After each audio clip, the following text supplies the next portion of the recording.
from the Mercy One studio.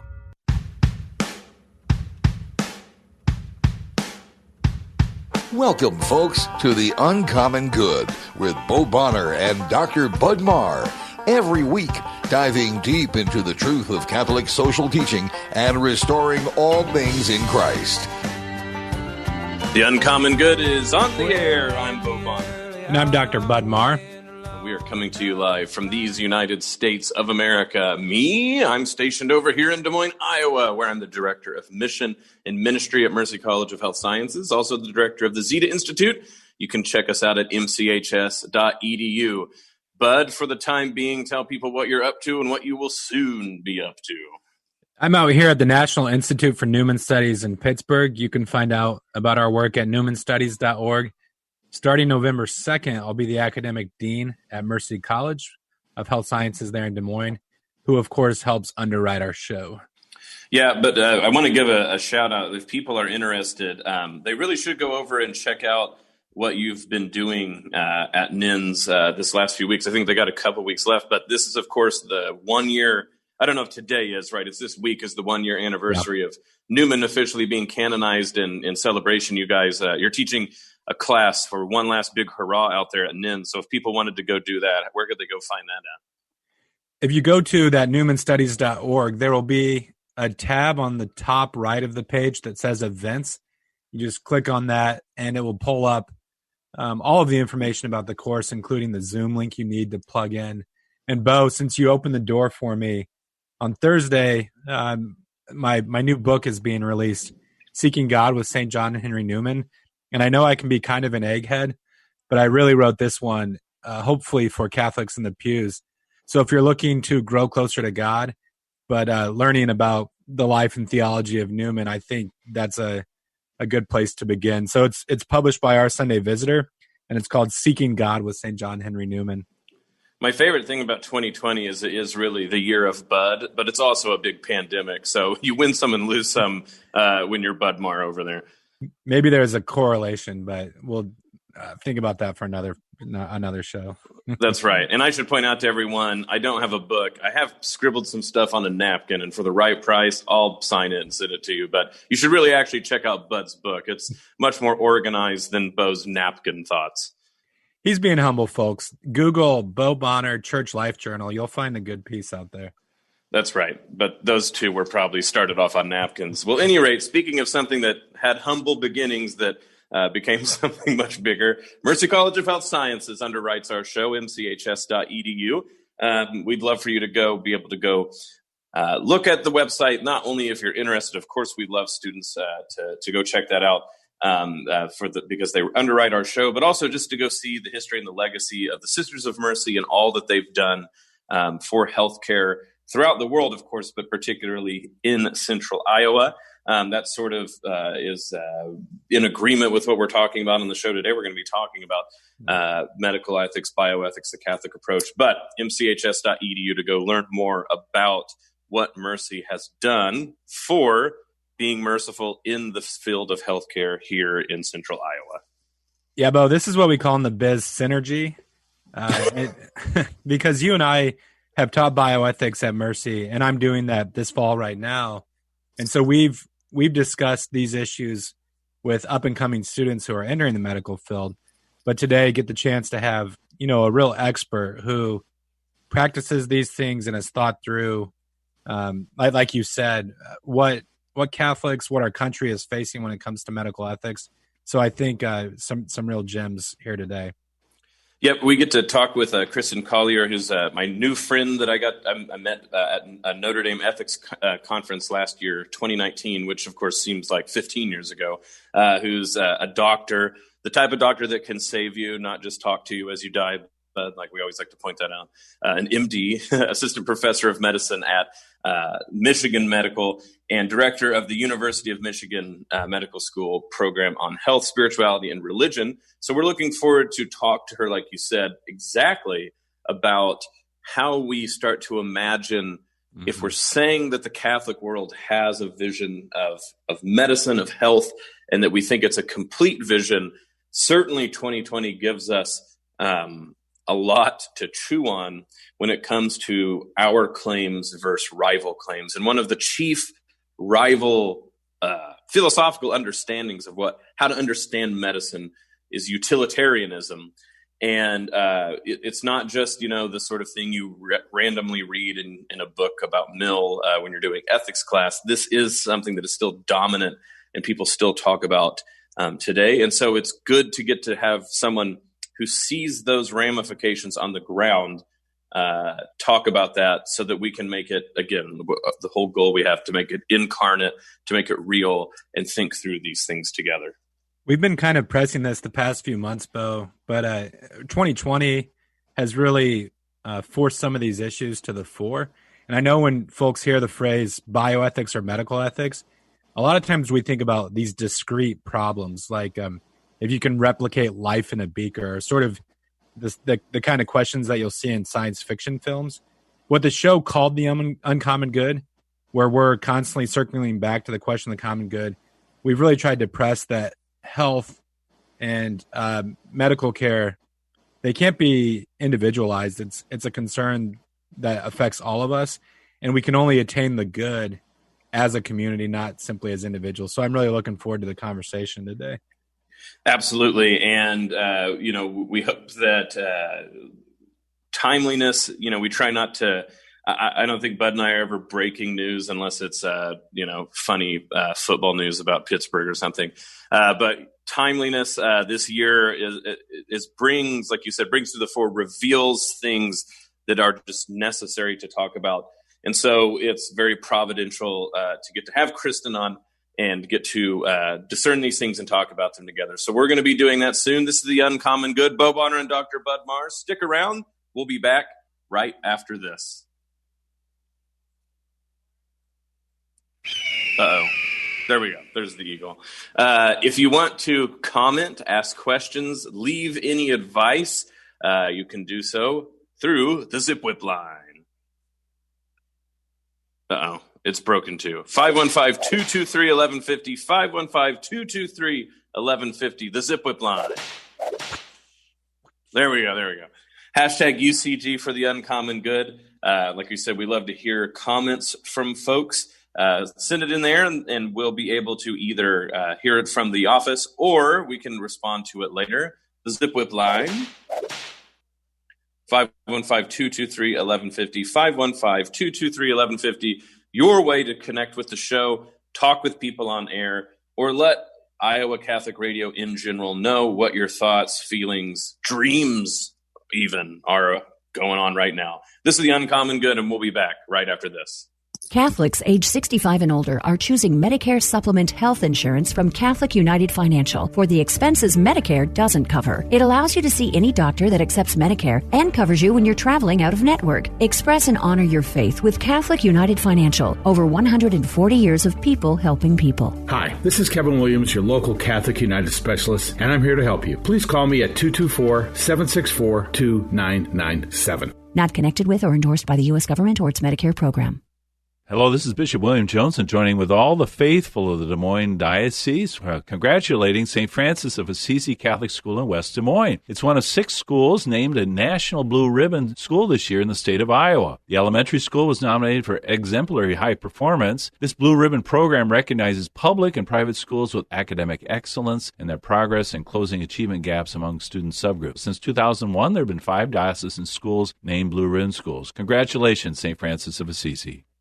Support for Iowa Catholic Radio and Storm Alert Weather is provided by Divine Treasures. Divine Treasures is a Catholic book and gift store serving the Des Moines community for over 25 years. Their mission is to help Catholics know, love, and keep their faith in our Lord Jesus Christ and His Church. Divine Treasures is where you can find great Catholic books, beautiful Bibles, rosaries, jewelry, statues, and religious gifts for those memorable events in your life. Divine Treasures, 5701 Hickman Road, Des Moines, 515-255-5230. Thank you to Divine Treasures for their support of Iowa Catholic Radio. Thanks to Blessman International for their support of Iowa Catholic Radio. Every year, Blessman International leads teams of Central Iowans to share the compassionate heart of Christ with orphans and vulnerable children in South Africa. You can learn more and sign up for a trip at blessmaninternational.org. Thank you, Golden Rule Plumbing, Heating, and Cooling, for sponsoring my show. John Lee and Eddie in the morning on Iowa Catholic Radio. Golden Rule, servicing Des Moines for over 15 years. They obey the rules to live by, especially the Golden Rule. Online at goldenrulephc.com. Dr.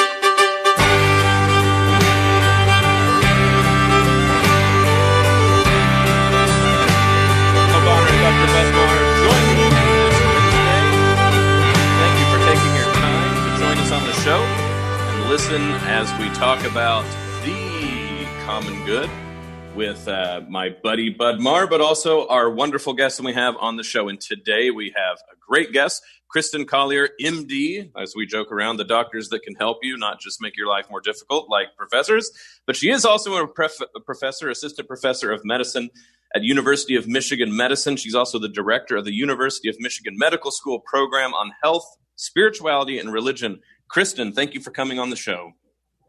Hey, thanks for having me on the show. Go ahead. Yeah, I just wanted to congratulate Bud on his new job and what sounds like an awesome book. And so I just wanted to tell you, when we met last year, I really liked your talk. I think of it often, actually, that if you recall, the conference was on friendship. And you had such a great paper on how great books can be like great friends and be really impacting your formation as a human person. It was a beautiful talk. I just wanted this. And I don't think I ever give you feedback on it. So I just thought it was a beautiful talk. So I hope we can get together again at that conference live next year when COVID is hopefully dead and gone. Absolutely on all of that. And I just copy and pasted off of Wikipedia about friendship and books. No, I'm kidding. It was a wonderful opportunity to get to speak and meet wonderful people. And friendship seemed to be very prescient of a topic because Lord knows friendships have really saw a lot of us through with what this year has been like here in 2020. And that's what we're the sort of launch for, of course, a lot of our shows. It makes sense to talk about what has been going on, but trying to really still talk about what's going to be important and long lasting, even after 2020 is over, even after the current pandemic's over. You work in medicine and such a wonderful intersection to talk about this health, spirituality, and religion. You know, so Bud and I have both had the chance to teach bioethics. We're, of course, at a health science school. When you start to look into the medical field, there's obviously different regimes, different visions of how we understand ethical problems in medicine. One of the dominant ones, just to be catechetical real quick with people, is utilitarianism, which can sound like this big, long word, but essentially the idea is you measure the best course of action in medicine based on the principle of utility. And broadly, that means what causes the most happiness or pleasure and what eliminates the most sadness or pain. It can get very sophisticated. There's all sorts of modern theories. I don't want to truncate or make it sound like a simpler ethical theory than it is. But Kristin, wouldn't you say, not only with what you see, but in your own life in the medical field, that really is a dominant way to view ethical decisions and problems when they come up in medicine? Yeah, I totally agree. I love that you both teach pre-health students and help them to think deeply about this. I mean, I really didn't realize for several decades until it was pointed out to me by especially one of my friends, Charles Camosi, who I know is a friend of the show, that I was a sort of a deep utilitarian. I was trained that way. I think, overall I had pretty outstanding medical training. I did my undergraduate and medical school, got my MD from the University of Michigan. Although granted now, just as a caveat, this was several years ago. But when I was trained, the training I had now looking back, I think really was, what I would call impoverished. It was really, really lacking in much training on ethics, no curriculum in health disparities, social determinants of health. And the training that I had, I think, especially to some of the hidden curriculum that was very prevalent and is still very prevalent in medicine, was really ableist and ageist. And regarding utilitarianism, I think as a medical doctor, I accepted the premise that saving the most lives really was like, I'm down with that, right? Saving the most lives, that's great. I went to medical school to save lives. So saving the most lives to me made a lot of sense is how that was sort of often phrased. I mean, who would really argue with that? And part of the problem, I think, was I was so busy with my medical life, really, to reflect on that premise more deeply and where the blind spots were, that I just accepted it hook, line, and sinker. And I really had no one in my circle even to challenge me on this view and to think about it in more depth. And I think the utilitarian view really, it's interesting now looking back, it wasn't like presented as one of many views where we had the opportunity to compare and contrast and see the weaknesses of the argument. It was just sort of presented as like, as is. And really now I realize that there really is no objective view from nowhere. And it really wasn't, especially until I became a Christian about 4 years ago, that I started to really examine my long-held views on some of these things, and through engagement with theologians and philosophers and bioethicists, that I now I call myself a recovering utilitarian because I see the problems with that way of thinking. But it's so common that that's like this, that framework is oftentimes just presented as like the truth, this is the way, and you accept it just because there's no other, it's presented in a vacuum, so it's just presented as like the way that it is. So I actually, I'm sort of new to the space as a recovering utilitarian now. Kristin, one thing that I was surprised by when I started getting into the study of bioethics is there's a whole history to this. And I think for myself as a patient, I always just assumed like, well, my medical team is making the best decisions and there's just like clear criteria that's been laid out by the medical field. And I know we want to avoid this idea of like a golden age of medicine, but could you talk about some of the history of the ascendancy of a utilitarian approach, how that maybe differs in ways that medicine has been practiced in the past and what we might have lost in the process? Yeah, I recently had an opportunity to think about this more deeply. I recently was invited by the Beatrice Institute to give a talk on human flourishing in the time of COVID, which again may seem paradoxical. I mean, there's so much that ways people are not flourishing right now, and how this topic intersects with the utilitarian calculus. And it really made me sort of think about what it means to not just survive, but really to flourish, and really to get back to this idea that flourishing is really just shorthand for what it means to be a human being, and living out our full potential as the kinds of beings that we are and that we're created to be. So, thinking about that and the way that this calculus oftentimes impacts like real lives, there's a flourishing way, there's a human way to honor the dead, to administer last rites, to treat patients who are sick and dying, to help children, to engage those who are lonely. And I just think, especially in modern medicine, I think we've lost the conversation of like, really, I think what are basic things we should be thinking about, but we don't for some reason, especially in secular medical education, is like, what are human beings for? Like, what are we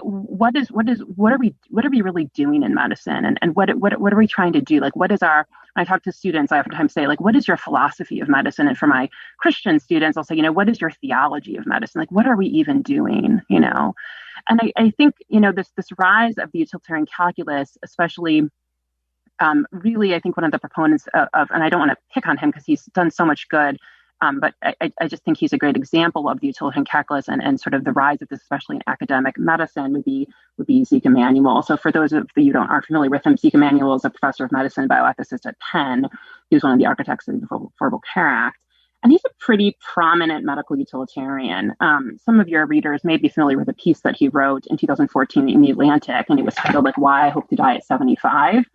And he goes through why he wants to die at 75, and it's so interesting because in the piece he states that living too long, he says, is really a loss. Because he says it's a loss because it renders many of us disabled, and we are very feeble in that way. And then that leaves us with an inability to contribute to society. And he says, if you're not able to do that, then he says actually that you're considered pathetic. And this piece really, it displays a shocking amount of ableism and ageism that for a medical doctor, I find personally quite disturbing. And I think, and Dr. Emanuel has been very prolific in his writings, obviously, because he obviously believes, as y'all that advocate for our position, that he's right.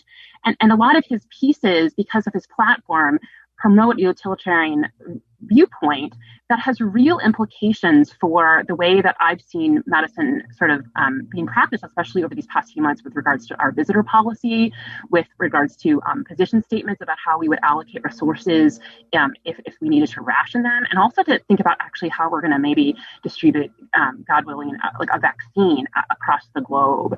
But I think we've just really gotten away from these foundational questions about like do human beings matter all the same? And are we moving in medicine towards this personhood view of value where, you only have value if you're a productive member of society, especially in a capitalist consumer type of approach, but also if you have these attributes that are often accidental, like, being self-aware, being able to, have agency. And if you don't have those personhood qualities, then you don't have this very, you don't have value in this economic sense. And these types of policies then, right, lead to a marginalization of persons, and I think lead to some of the discussions we've had in medicine that are even much more, that are very looming in the foreground around assisted suicide and euthanasia, which I don't know actually if they're legal in your states, in Iowa, et cetera. So these have real consequences. Well, and it's one of these issues too that with, as Bud is pointing out with bioethics, that sometimes people imagine it's going to be, a semester long rumination on like sci-fi themes. Right. And you go, oh, well, that's just sort of loopy and out of control, or like it's too much. But what actually starts to happen is if you're going to like write in a national magazine that like after 75 you're worried you're not going to be worthwhile enough to take care of, there's a way in which the machines are kind of dictating whether we're worth it or not. It's almost like the robots are deciding, can you function well enough to keep us running? And it's a real way. I mean, I know that this sounds like I'm being flippant, but there's a way in which we've created a world where if humans can't keep it running, they're not worthwhile. But didn't we make the machines in the first place for us? And so when you start to imagine something as basic as bioethical questions, if you're going to start asking the questions of, should I be taking or be given treatment because I'm worried that like I'm not a productive member of a society and I'm draining the resources. Well, that gets it backward, because now it's the resources that measure humanity and not humanity that makes us decide to go find these resources. Yeah, it was interesting. I was listening to, I don't know if any of you watched yesterday, and they had a really great panel yesterday at Notre Dame about Carter Snead's new book about the body and bioethics. And Roger was on, and he asked a really interesting question that I keep thinking about. He said, in a society, like what happens not only if we lose God, but what does it mean to society if we lose man? And he said, what is it going to mean to society if we lose what it means to be fully human? And it was interesting because some of the other professors on the call said that they have their class read like Brave New World in some of their undergraduate classes, and some of the students actually are like, we don't understand. They don't even see it as a dystopian piece. And it's interesting, this like shift that's happened. And when I talk to my students, I keep thinking back about like, tell me about like why you're practicing medicine. Like, why do the people that you take care of, do they have value? Is this externally conferred? Is it something inherent? And this getting back to the idea that every human person has inviolable inherent dignity because they are the Imago Dei, because they're made in the image of God, and not this calculus around productive member of society, and this is who we should give priority to, et cetera. Because I think if you look at the policies that have come down, which I don't know if we have time to talk about in particular the ways this is manifested, but this really disproportionately affects and discards and marginalizes our elderly, our disabled patients, and patients often otherwise that have significant either cognitive impairment, physical impairment, what our utilitarian calculus says about how and what we value as a society, it's troubling. And I'm glad that there are folks like Charles Camosi and you all and others who are speaking out against this, because without these voices prevalent, especially in these academic spaces, I think we deserve a seat at the table. There is no objective view from nowhere, right? I mean, I think what happens oftentimes, especially in the secularization of modern medicine, our voices are marginalized, and I think that's just a shame, because we all deserve a seat at the table to have a discussion. So at least we have a fair discussion with our students and learners about these different viewpoints and the weaknesses of such.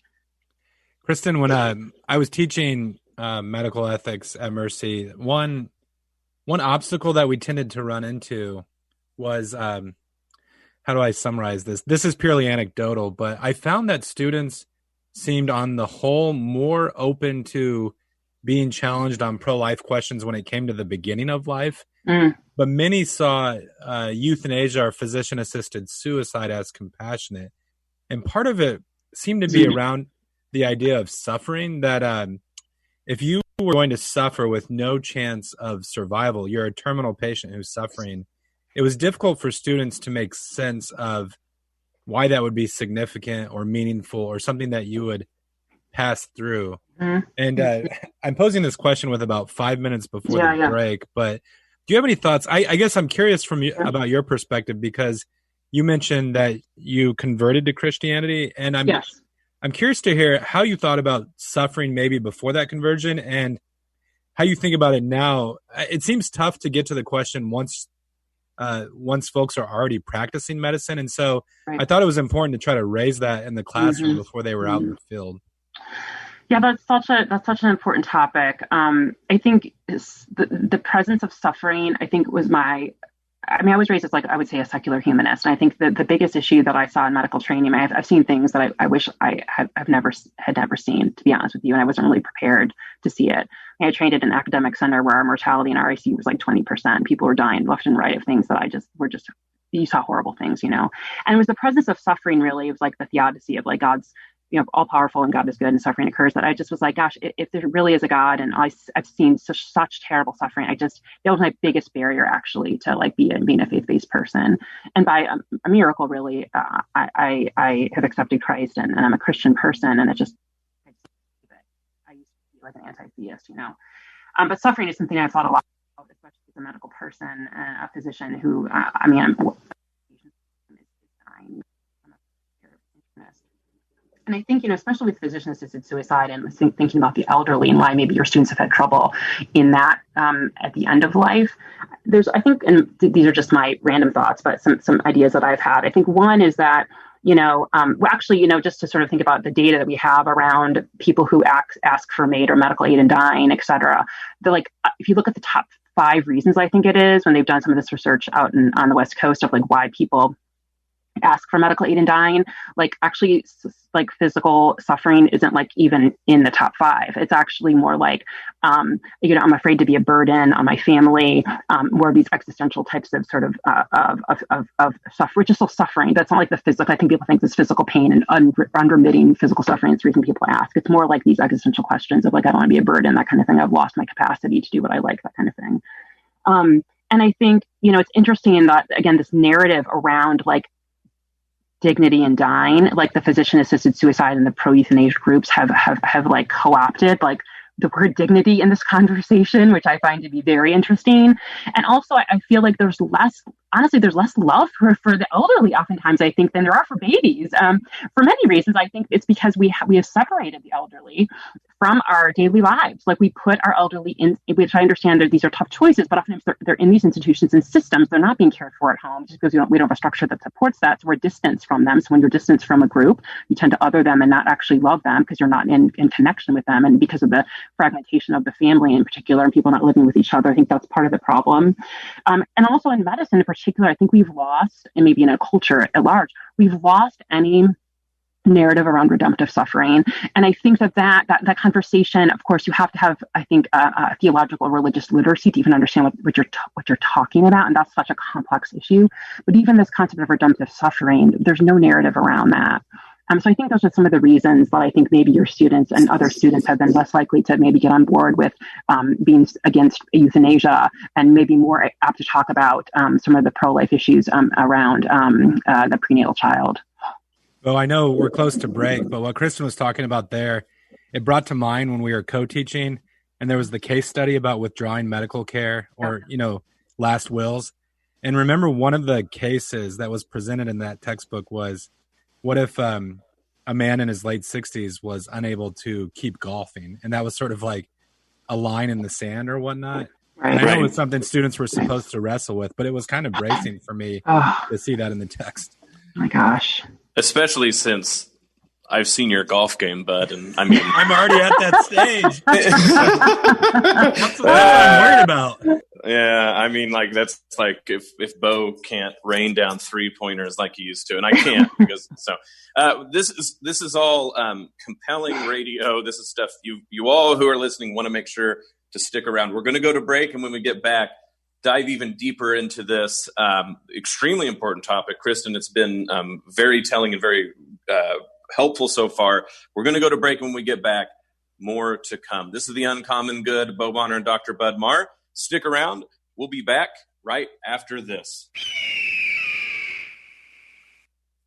Folks, if you want to be a part of the Iowa Catholic Radio life online, that made it sound far more sci-fi than I meant it to be. But if you just want to follow us, it's easy to do. You can go to iowacatholicradio.com. There, on the original website, you can listen live, you can donate, you can sign up for newsletters, you can figure out what's playing when, see all of the information that you need to, and even see pictures if you are extremely bored of the people on the radio. You can also go to Facebook, look up iowacatholicradio.com, or Iowa Catholic Radio. Befriend us on Facebook, and you will see our posts. We can be one of the, everybody knows what sort of videos are currently playing on Facebook all the time. Maybe we can be a respite of that for you. And then finally, you can go to Twitter and follow at IA Catholic Radio in order to follow all of our tweets. And then if you download the Iowa Catholic Radio app, wherever you have data, you can listen live, donate, and do all sorts of things with the Iowa Catholic Radio app.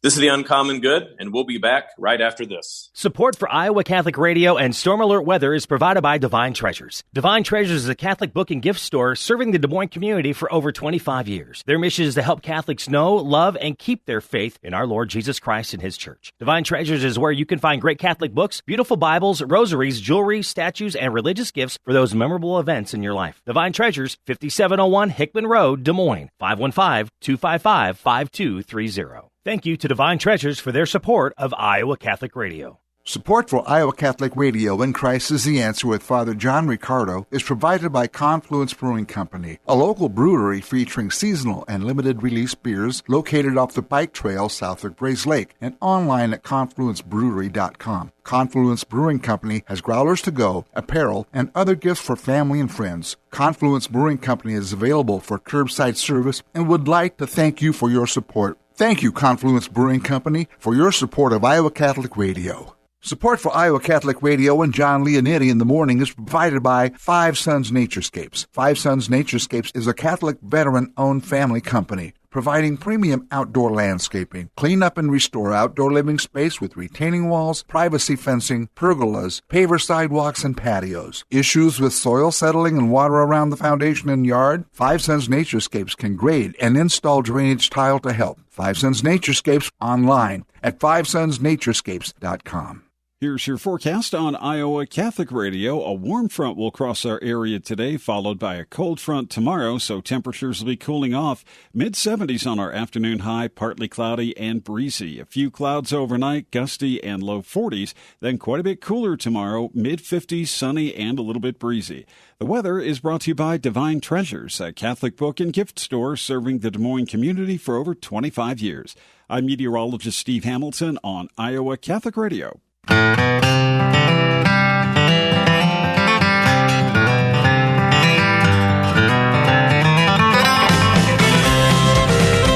back with The Uncommon Good. Bo Bonner and Dr. Bud Marr joining you this Wednesday. It's wonderful to have you listening to the show. Always an honor, always fun. Glad you are joining us. Today on the show, we're continuing in this second segment.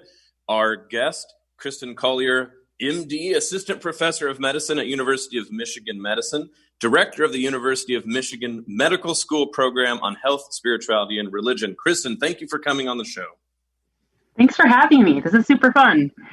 So, in order to honor both our topic, but also John Henry Newman, whose feast was this week, I point to one of the more interesting parts of the idea of the university that I got a chance to talk about at one point. It's what he ends the whole work on, and it's about medicine. And what's interesting is even back in the 19th century, before medicine was doing the sort of straight up miraculous stuff that medicine can do now, John Henry Newman very presciently pointed out that the issue with medicine, he said, was going to be not its problems or even its defects, but actually the power that it rightfully has. And he said medicine is and will be so powerful because it will be able to do such wonderful things to help the health of humanity that it's going to be easy for medicine to decide that it's the be all and end all of all human considerations.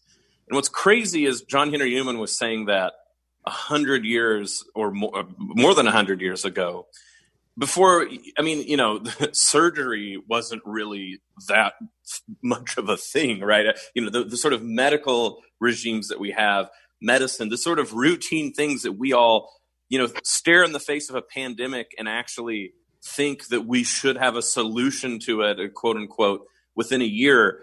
None of that was even in the realm of possibility in John Henry Newman's mind at the time. But the saint could tell that the power of medicine, its actual positive notes, it's the things that it does well, was going to be its own worst enemy because of the good it can do. And so, Kristin, I wonder, when we talk about the utilitarian mindset that's sort of ensconced in bioethics, do you see that as part of the problem? Is because medicine can do so much, does that make it hard to step back and really evaluate whether we're measuring the goal of medicine the best we can? That's a really good question. I mean, it's hard for me, right? I mean, it's hard for me as someone who has a physician as such a big part of her identity to be objective about my colleagues and my profession and my vocation that I've dedicated my entire life to at great sacrifice. And so it's really been paramount, and it's so important, I think, for me, and I'm so grateful for it, to have people outside of my profession just be like, who do you guys think you are? You know, I got to keep picking on Charlie Camosi, but he's been so helpful for me to see that medicine it can be totally out of control, and that we need like any unchecked power is a problem, and to have not only our bioethicists and philosophers help us think about where we're going and what we're doing with this power. But also society. Like, I love actually that a lot of them, like my big academic group, which is with SIGM, which is the Society of General Internal Medicine, like gives preference now to like scholarly projects that like have the patient voice, actually, to have the public who we are, the public pays for graduate medical education. So we are indebted to the public and to society to whom we've taken this oath to have them be able to sort of tell us where we're going wrong and such. And the patient experience and patient satisfaction is much more, I think, enrolled into our vocation than it was before previously, thank goodness. Medicine is incredible. I mean, we have incredible, I don't like to use the word power, but we have incredible abilities. My colleagues all the time are like, giving people new organs and, doing intrauterine surgery and doing things that I'm just like, I'm amazed by. And science is, this is all God's handiwork that we're discovering, and it's just beautiful, the science that we have and the ability to help people live longer and better lives. But I think we need to I think we need to keep in mind sort of, again, where our blind spots are. We have to have society bioethicists, I think, try to keep us in check a bit, and to be every day. I need to remind myself, and I am humbled every day by the work that I do and the humility that medicine, the kind of vocation that it is with its vast abilities, but also the potential to misuse or abuse those abilities, even though if we're not fully recognizing it at the time that we're doing that, the potential is for sure very much there. And I just want to say on that note too, I think before I became a Christian too, I think in some way I actually had made medicine into an idol, and it's not until I think that I had a Christian worldview that I realized actually the idol that I had made medicine into, in a way. Well, yeah, and exactly. On that note, I also want to make sure to point out that not only is it the fact that you don't need to dog medicine in order to realize the importance of this problem. It's actually because medicine is so successful. But it's not just doctors and medical professionals that do this idolization. It's definitely patients. I mean, I think about this. I know 2 children running around who either had heart transplants or heart surgeries that were impossible just back when, like, I would have been their age. I never would have been able to do that. Yep. And so, as Bud made an earlier comment, patients walk into this experience with an idol-like relationship, right? Like, we assume that medicine comes prepackaged with the ethical concerns, all dots dotted, I's dotted, and all T's crossed. And then we also act like, as patients, that we don't have any responsibility coming to medicine with the right sort of humility. And so I think that you see that too, that there'll be impossible demands asked of medicine when, like, medicine, one of the things that Bud and I have always done when we've had a chance to teach together is, we tell our students, I have a great burden I'm going to relieve you of, which is to say every patient that you have dies. And so your job is not to keep someone alive forever, because none of you can. So saving people you can't do, but you can heal people, and you can even heal a terminal patient that's going to die in 5 minutes. But like, patients need to think about that too. Medicine is about healing, not about saving. Well, I think it depends how you use the word saving. I mean, medicine, does, ultimately, of course, all patients die. And I think it's funny that, like, especially thinking about medicine as an idol, it's interesting to me that I have some patients who, it's like shocking. So it's 2020, and they're like, we're at the University of Michigan. We have like all this science. We have all these amazing technologies, and people are still shocked, I think, that we can't save them from death, and I think that, medicine does do some obviously saving of lives, and not ultimately, obviously, but some, we do save lives when we resuscitate somebody after a motor vehicle accident, or, prolong their life by opening up a blocked coronary artery. But I think medicine is very cure focused, because the curing is very sexy and very rewarding and very like flashy. But the healing part of it, which I talk a lot about in my talks, about this cure versus healing, and oftentimes this healing that can happen sometimes, thankfully, especially if you're thinking about, even outside of the biomedical domain, about emotional, spiritual, and social realms of suffering that can happen, but we're not as well trained in, for sure. But I just want to also point out too that, especially with this idea of patients, creating idols, I have encountered many people in talks that I've given and some of these discussions that believe that a traditional Christian commitment means doing everything possible to preserve life at all costs. In reality, right, preserving life at any cost is also a kind of idolatry that rejects not only the example of many Christian martyrs, but the example of Jesus himself. Yeah, Kristin, normally at the end of the show, we kind of plug our guest writings and how folks can learn more about their work. In researching for the show today, I thought it was pretty cool. I discovered that you've done an interview with Joe Waters, and crazy enough, 13 years ago, Joe was my sponsor into the Catholic Church. Really? So, yeah, it's a very small world, especially. That's such a small world. Yeah.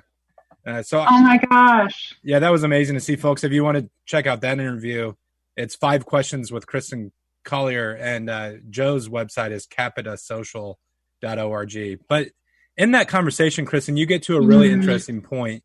You use the phrase that physicians are not just technicians taking care of complex machines. And then you go on in that same section of the interview to talk about creating a culture of hospitality. And the word hospital, is derived from that phrase. Yeah. Bo and I have engaged these questions more like in the classroom, but out in the field, what kind of examples could you point to of, like, I've seen this done really well at a medical center where they went above and beyond treating human beings as just like complex machines and really created, you use the phrase encounter too, which I know Pope Francis is quite fond of, like a culture of encounter or hospitality. Yeah, I love this topic. And this reality is made much more challenging because of COVID and the way that our whole hospital is just so different, because of the way that it's more empty people working from home, different staffing models, visitor policies. It just isn't the same vibrant city that it was before COVID.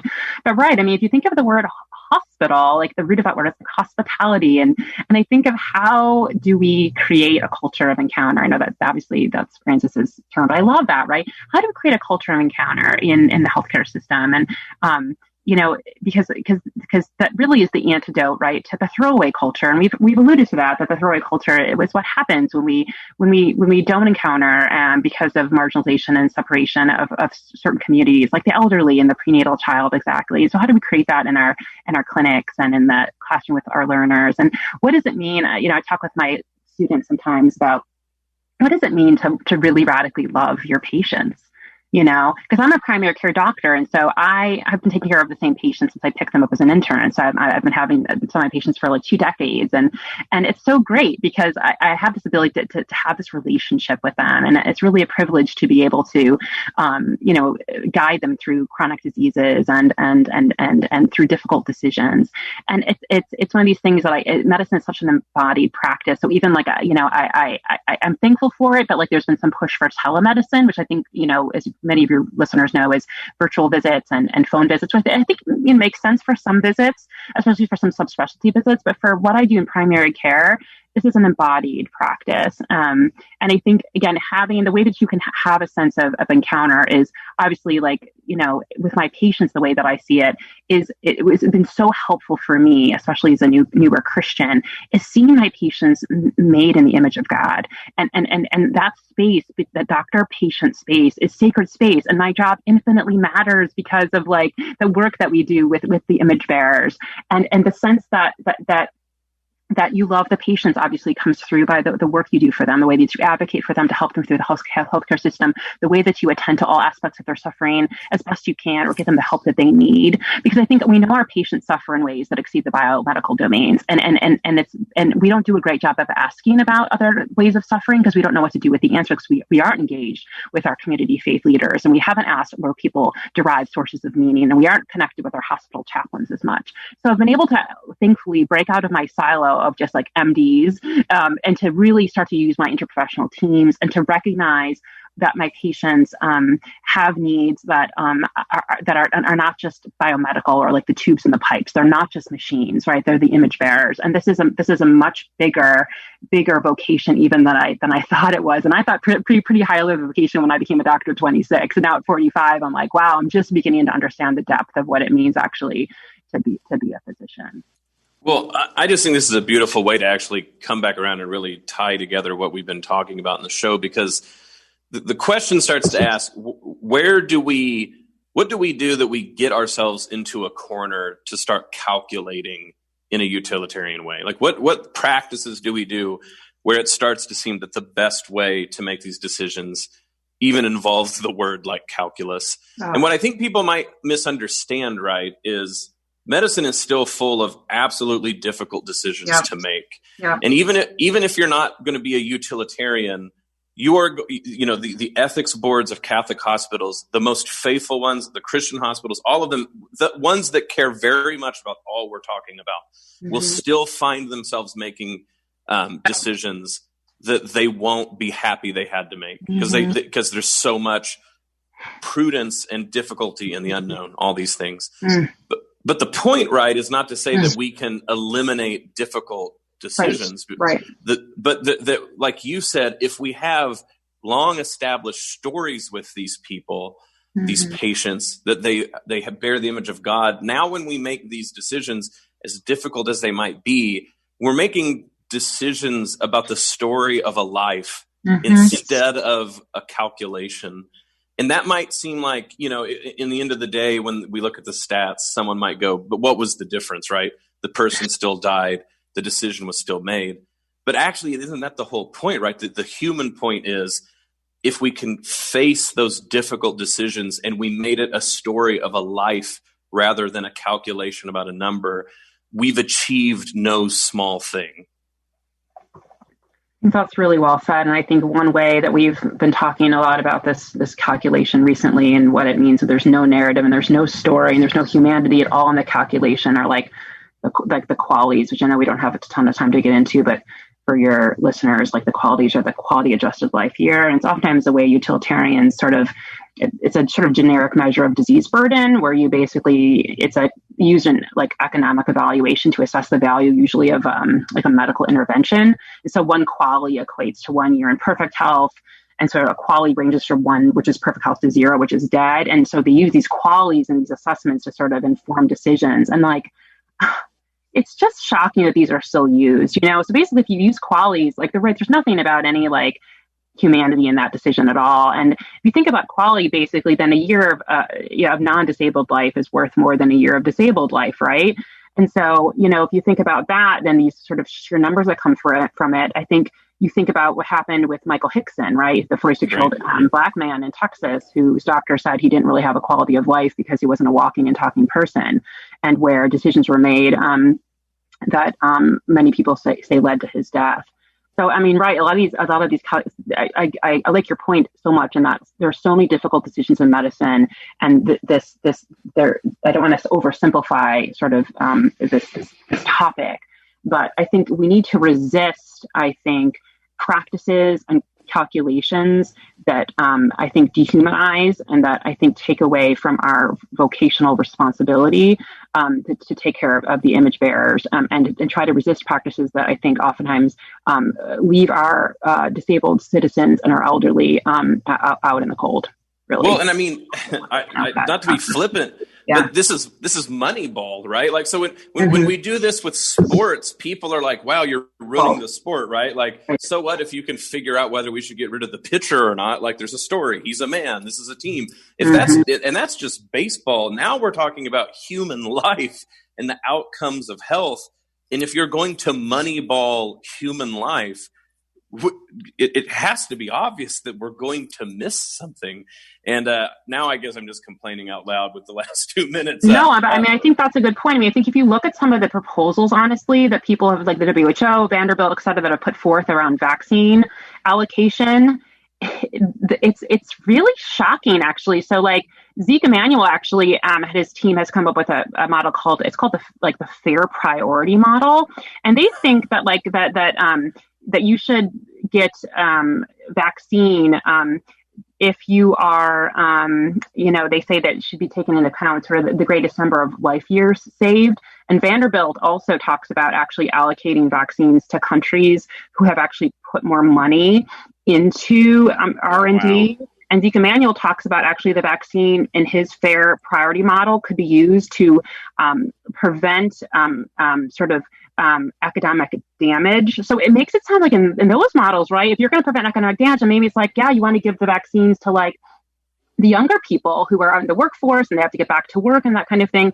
And Pope Francis, in one of his writings I saw, was like, gosh, how sad it would be if priority is given to the richest and sort of this unequal wealth of nations really shouldn't determine vaccine allocation. It just is really crazy to think about the economics involved in these decisions. And especially if you're thinking about, Zeke says we should give it to save the most life years. Again, for countries that have a lower lifespan, or again, for people that because of their inherent disability are not going to live as long as the elderly, they're not going to get the vaccine. And so, and I don't have to tell you, but like the canon Catholic law says that we're obligated to promote sort of assist the poor, the preferential option for the poor. So where is that voice in these decisions? Well, especially in the middle of I know we're literally at the end, and now I want to talk for another hour, but in a pandemic where people who have more resources are less likely to get to the disease in a way that will kill them. Yep. Oh my goodness. Kristin, obviously you are doing the Lord's work, and what you talked about today is so important. If people want to follow, listen to, or read any more of your thoughts and work in this, where could they go find you? So I'm on Twitter, although it's a combination of things that I talk about there. But I've written pieces for Church Life Journal, for Notre Dame's Church Life Journal, and I had a piece actually against medicine being nihilistic and the importance of the body in medicine for the website Theopolis. On their conversation about the nihilism of medicine. But I've also published pieces in Church Life Journal as well. Well, it's been fantastic to have you on the show. We're going to have you back. It was such a wonderful time speaking with you. Thank you for coming on the show. Thanks so much, you guys. Have a good rest of your day. Thanks, Kristin. Yep, that's Kristin Collier, Assistant Professor of Medicine at University of Michigan Medicine, Director of the University of Michigan Medical School on Health, Spirituality, and Religion. Like she said, if you go check out her Twitter, you can find a lot of her links.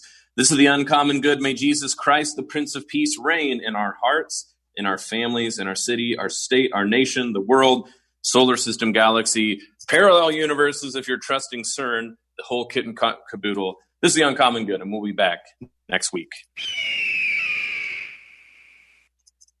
But if folks want to keep up with the prayer life on Iowa Catholic Radio, what is an easy way for them to do so? Parallel universes. I love that. But regardless of which universe you're residing in, please join us for prayer. We pray the rosary on air daily at 5:30 a.m., 9:30 a.m., 9:30 p.m. We also pray the Angelus together at 6 in the morning. But all of those opportunities are available 24/7, 365 on the Iowa Catholic Radio app.